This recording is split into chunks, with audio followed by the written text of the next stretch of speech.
DJ Sandeep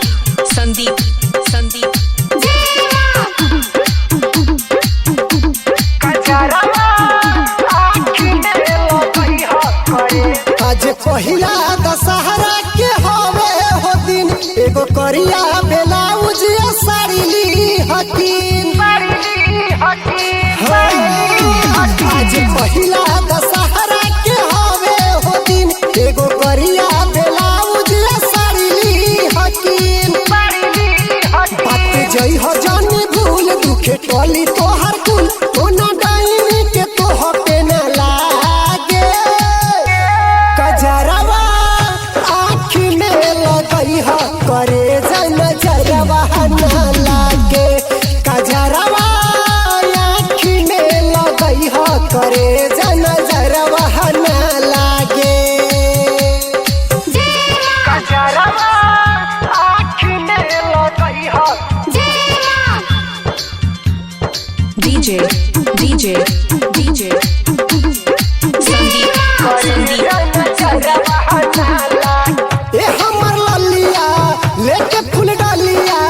आ जाई हो सखी से आगे जाने पिछुआइए जान जाई हो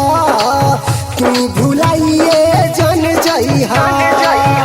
तोके देखी हमर नैन दिलवा रही हो बेचैन भेट होई हमसे मंदिर के आगे कजरवा आँख में लगई हो करे जन जरवा न लागे कजरवा आँख में लगई हो करे जन जरवा न लागे। बोला बोला शीतला मैया की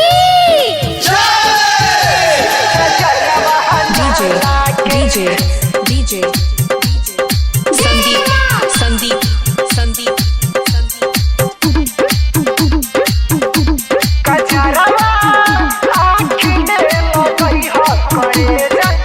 रहिया उपासे मैया के आसे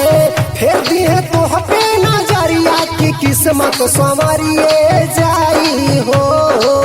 दुखवा टरिए जाई हो दुनु जोड़ा अपन हाथ कर तारू नवरात अपू कहो तारे मैया के आगे कजरवा आँख में लगई हो करे